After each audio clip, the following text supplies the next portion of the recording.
This particular game was completely forgotten by me for many years, though when I was a kid I played it a lot.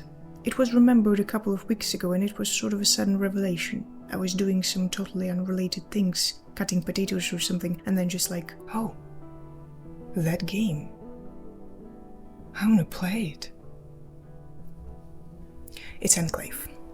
This game is a good example of how effective simplicity can be.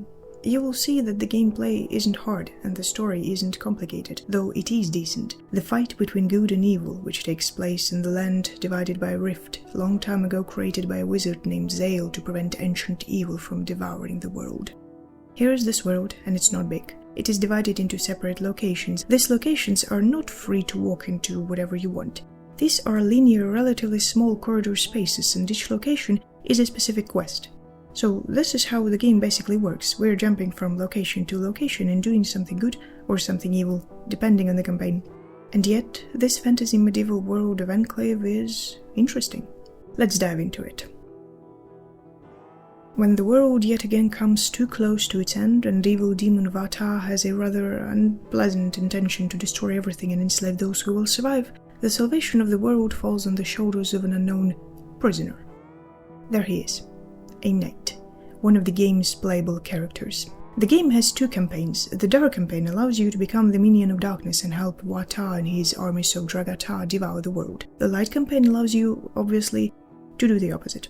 I always start with Light campaigns. Somehow, it's cooler to be introduced to evil from the perspective of good guys, when evil still has a mystery to its origins, and you are unraveling it step by step. And then when you get into a Dark campaign, you finally have a chance to see how everything works from inside. The Knight character appears at the beginning of the game if you are starting from the Light campaign, and though throughout the game in particular occasions we meet other friendly characters who further become playable as well, and at some point we gather around a group of like-minded creatures and each has specific abilities, I used to play mostly as a Knight when I was a kid. And the funny thing of that choice of mine was this exact fact. The dude was first. Hence, he's probably the main, and I wanted to be loyal to this character because I was sure that he's the most important. I genuinely believed that my choice had some impact on the story and on how other characters perceive me. I was 9. I was easily impressed. When I was a kid, there was a moment in this game when you meet your first playable character, a huntress, and at some point you and a huntress are coming out from the building and you see a bunch of bad guys and you fight them. And when you play for the Dark campaign, you appear at the same location, at the same spot, and you see how the huntress and a knight coming out of the building, and you're killing them. And when I saw this moment for the first time back then, it just blew my mind. I was looking at it and I was thinking, whoa, how did they do that? Yeah, but it's still a nice touch. I like things like that in games. But replaying this game nowadays, I got rid of those silly childish superstitions and mostly played as a huntress. Because sometimes, especially at the beginning of the game, she was my only way not to perish shamefully. You see, there is an issue. Enclave is easy, but this time I decided to choose hard difficulty. And the main difference between hard and, for example, medium difficulty is that the hard one has no checkpoints on the locations. So if I die, I have to start from the beginning, which is not a big deal considering that every mission takes approximately 15 to 20 minutes to walk through, and on the second or third time I already knew where everyone was standing, so I was ready. The problem is that 2 hits and I'm almost dead, and that was an exact thing I could avoid playing as a huntress. Her attacks were powerful and ranged, which helped me even against dudes with magic. And dudes with magic are annoying. Of course, there were certain maps where playing as a huntress was a little uncomfortable, but mostly she was suitable and she was good. What I could not avoid, though, were stupid jumps. Sometimes I was scoring perfectly, killing everyone and then falling into lava. Because of stupid jump. Annoying, but comprehensible. Though there are particular games where jumping is hard for me. The older games, it's always the older games. The best example I can think of now is Alice, American McGee, an amazing game, one of my favorite, but the jumping in this game sometimes was painful.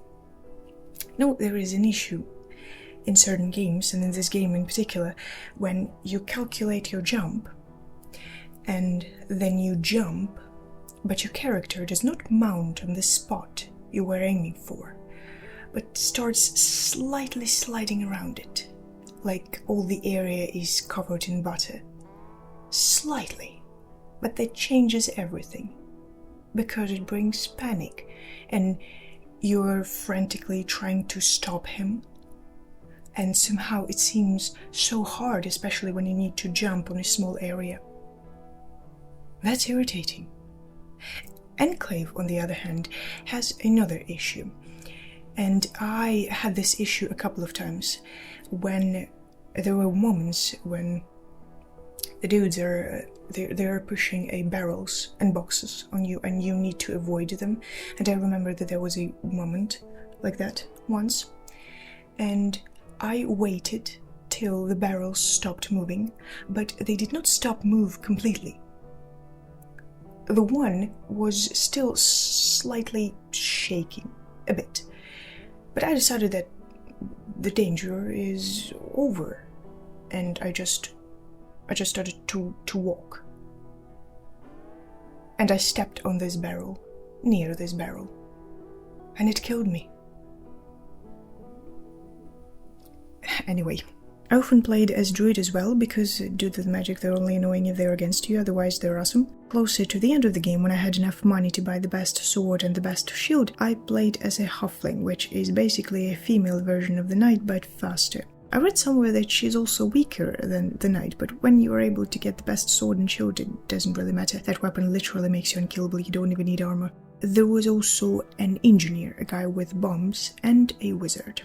The Dark campaign is almost the same set of characters by abilities: Goblin, an assassin with bow and dagger, bomber, swords and bombs, berserker, that's a big one with nice hair, lich, and a witch. I get payments after every quest, and I can also gather some gold and valuable gems while exploring the location. I spend this money on proper gear for characters. No skill points, skill trees, no XP, just choose the character you like before every quest, buy the best gear you can afford directly in the menu, because the game does not have any merchants shops or anything like it, and that's it. I want to admire the graphics, the general style of the game, because Enclave does look really good.